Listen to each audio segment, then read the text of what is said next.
నమస్తే అన్న అందరికీ నమస్కారం। కువైట్ లో కొత్త చట్టం అమల్లోకి వచ్చింది।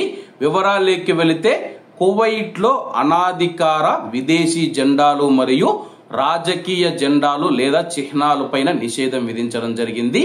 కువైట్ 2025 నాటి డిక్రీ లా నెంబర్ 73ను అమలు చేసింది। బహిరంగ ప్రదేశాల్లో విదేశీ జెండాలను మరియు అలాగే రాజకీయ లేదా గిరిజన చిహ్నాల వాడకాన్ని నియంత్రించడానికి 1961 జాతీయ జెండా చట్టాన్ని సవరించింది। ముఖ్యంగా కువైట్ లో జరిగే ప్రాంతీయ లేదా అంతర్జాతీయ క్రీడా కార్యక్రమాల సమయంలో తప్ప మినిస్ట్రీ ఆఫ్ ఇంటీరియర్ నుంచి ముందస్తు అనుమతి లేకుండా విదేశీ జెండాలను ప్రదర్శించకూడదు।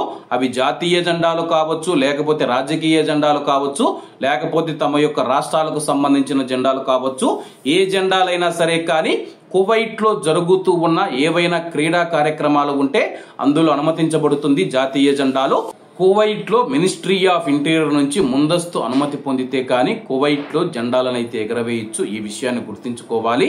కువైట్ లో జాతీయ జెండాను అనుచితంగా ఉపయోగిస్తే కానీ 1 సంవత్సరం వరకు జైలు శిక్ష మరియు 300 నుంచి 2000 దినార్ల వరకు జరిమానా విధించబడుతుంది। అలాగే కువైట్ లో అనాధికారికంగా విదేశీ జెండాలను ఎగరవేస్తే కానీ 6 నెలల వరకు జైలు శిక్ష మరియు 1000 దినార్ల నుంచి 2000 దినార్ల వరకు జరిమానా ఉంటుంది। మతపరమైన, రాజకీయ పరమైన, గిరిజన, సామాజిక చిహ్నాలు కలిగి ఉన్న జెండాలు ఎగిరివేస్తే కానీ 3 సంవత్సరాల వరకు జైలు శిక్ష మరియు 2000 దినార్ల నుంచి 10,000 దినార్ల వరకు జరిమానా విధించబడుతుంది। ఒకవేళ ఈ నేరాలు పునరావృతం అయితే కానీ జరిమానాలు రెట్టింపు చేయబడతాయి। అన్ని నేరపూరిత వస్తువులను తప్పనిసరిగా జప్తు చేస్తామని చెప్పేసి ప్రజలలో అశాంతిని నివారించడానికి మరియు జాతీయ ఐక్యతను కాపాడుకోవడానికి కువైట్ గుర్తింపు మరియు దౌత్య సంబంధాలను బలోపేతం చేయడానికి నిర్ణయం తీసుకోవడం జరిగింది। కాబట్టి కువైట్ దేశంలో మనం చూసుకుంటే ఏదైనా మతానికి సంబంధించిన జెండాలు ఎగురవేస్తే కానీ 3 సంవత్సరాల వరకు జైలు శిక్ష, 1000 నుంచి 2000 దినార్ల వరకు జరిమానా, అలాగే ఇతర దేశాలకు సంబంధించిన జాతీయ జెండాలు అనుమతి లేకుండా ఎగరవేస్తే కూడా జైలు శిక్ష మరియు జరిమానా ఉంటుంది।